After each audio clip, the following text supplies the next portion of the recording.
Welcome back student. तो पिछले topic में हमने फेडरलिज्म और ऐसे कौन कौन से लेवल्स हैं जहाँ पे पावर का डिस्ट्रीब्यूशन होता है इसके बारे में पढ़ लिया था और इसके क्या फ़ीचर्स थे, यूनिटरी सिस्टम क्या है, फेडरलिज्म के क्या फ़ीचर्स हैं और इसके क्या ऑब्जेक्टिव्स हैं, टाइप्स ऑफ फेडरलिज्म, और इसके साथ साथ किस तरह से जो डिफरेंट जो पावर्स हैं मीन जो लेजिस्लेटिव पावर्स हैं उन यूनियन गवर्नमेंट और स्टेट गवर्नमेंट्स के बीच में उनका डिस्ट्रीब्यूशन कैसा होता है और कौन कौन से सब्जेक्ट को लेकर जो है वो union government mean central government और स्टेट गवर्नमेंट रूल्स बना सकती है, उसके बारे में हमने पढ़ लिया था। तो नेक्स्ट हमारा टॉपिक जो है वो है how is federalism practice, means जो फेडरलिज्म का जो प्रोसेस है हमारे देश में किस तरह से काम करता है।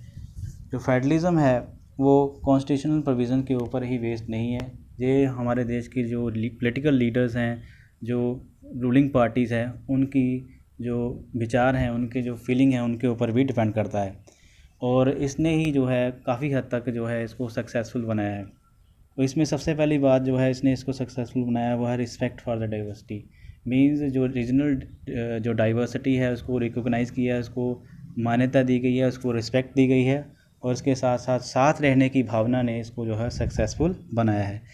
तो इसी के बेस के ऊपर जो है इसको सक्सेसफुल बनाने के लिए सबसे पहली जो इम्पोर्टेंट कड़ी थी वो थी लैंग्वेज।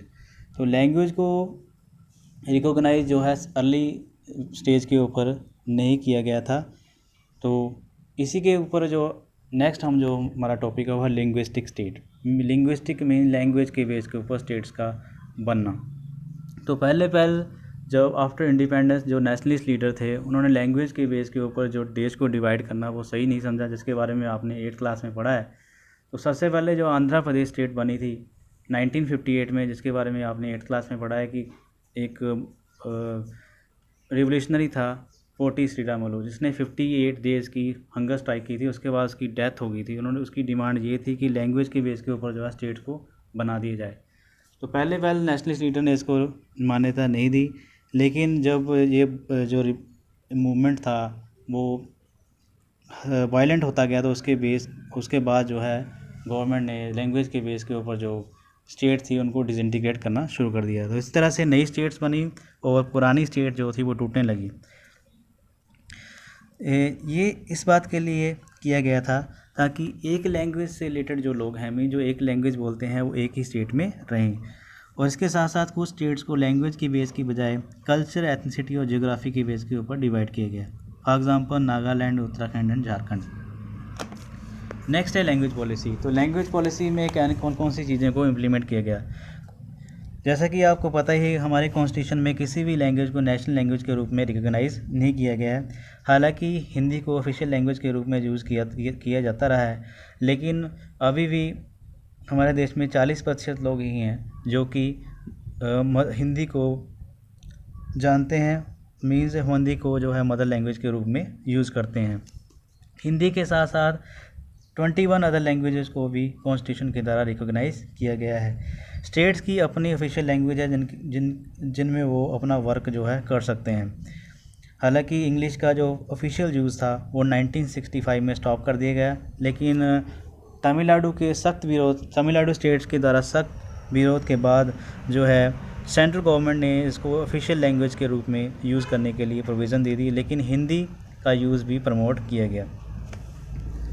तो नेक्स्ट टॉपिक है सेंटर स्टेट रिलेशनशिप। तो सेंटर और स्टेट्स के बीच में जो है रिलेशनशिप किस तरह से होने चाहिए, मीन्स ऐसी कौन कौन से, हालांकि इसमें कॉन्स्टिट्यूशन प्रोविज़न मौजूद हैं जिसमें कोई भी जो गवर्नमेंट है वो एक दूसरे के सबॉर्डिनेट काम नहीं करती है, लेकिन कुछ सिचुएशंस ऐसी आ जाती हैं जिसमें जो है सेंटर और स्टेट के बीच में बहुत सारी प्रॉब्लम्स क्रिएट होती हैं।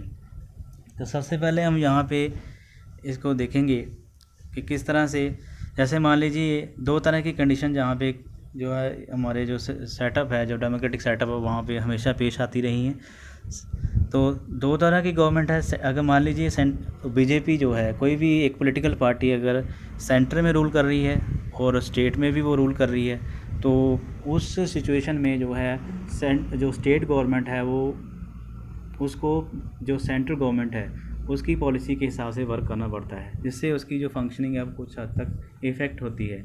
और दूसरी सिचुएशन में अगर सेंट्रल गवर्नमेंट जो सेंट्रल गवर्नमेंट में कोई और पॉलिटिकल पार्टी रूल कर रही है और स्टेट में कोई और, तो ये उसकी जो ऑटोनॉमी है, मीन जो स्टेट गवर्नमेंट की जो ऑटोनॉमी है उसको अंडरमाइन करती है, मीन्स उसको कमज़ोर करने की कोशिश करती है, उसको फुल जो बेनिफिट्स जो सेंट्रल गवर्नमेंट की तरफ से मिलते हैं वो उसको नहीं देती है। तो ऐसी सिचुएशन में जो फेडरलिज्म है वो पूरी तरह से फंक्शन नहीं कर पाता है। तो इस स्थिति को कंट्रोल करने के लिए एक ऐसा प्रोविज़न आने लगा, मीन जो रीजनल पार्टीज़ डेवलप होने लगी उसने उनका इम्पैक्ट बहुत ज़्यादा बढ़ गया, जिसकी वजह से जो सेंट्रल गवर्नमेंट थी, जो नेशनल पॉलिटिकल पार्टी थी, उनका इम्पैक्ट जो है स्टेट के ऊपर कम होने लगा और जो फेडरलिज्म था वो फिर से इफ़ेक्टिव होने लगा। तो इसका एक एग्जांपल हम ले रहे हैं कोalition गवर्नमेंट, मीन्स एक ऐसी गवर्नमेंट जो कि किसी एक पॉलिटिकल पार्टी के द्वारा फॉर्म नहीं की जाती है, इसमें बहुत सारे ग्रुप्स होते हैं। मीन्स जब कोई भी पॉलिटिकल पार्टी जो है मैंडेट हासिल नहीं कर पाती है, मेजॉरिटी नहीं हासिल कर पाती है, तो उसे दूसरी किसी पॉलिटिकल पार्टी का साथ लेना पड़ता है। तो जिसकी वजह से उसको जो है जो साथी पार्टी है जिसकी वजह से वो सरकार बना रही है, उसकी नीड्स को भी ध्यान में रखना पड़ता है। जैसे कई बार जो है सेंटर में ऐसी गवर्नमेंट बनी है जिसको हम कोalition गवर्नमेंट कहते हैं, जिसमें नेशनल पार्टीज़ और रीजनल पार्टीज़ ने मिलकर सरकार बनाई है, जिससे जो रीजनल पार्टीज़ हैं उनको भी रिकॉग्निशन मिली है और वहाँ पे जो है डेवलपमेंट को सेंट्रल गवर्नमेंट ने इंश्योर किया है। तो कोalition गवर्नमेंट के बारे में आपने 9th क्लास में भी पढ़ा है, तो इसको आप और डिटेल में जो है कर सकते हैं।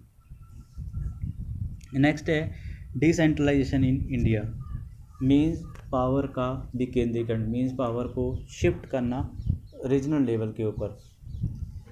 तो डिसेंट्रलाइजेशन का प्रोसेस जो है बहुत पुराना है, स्टेट गवर्नमेंट तक ये रहा है।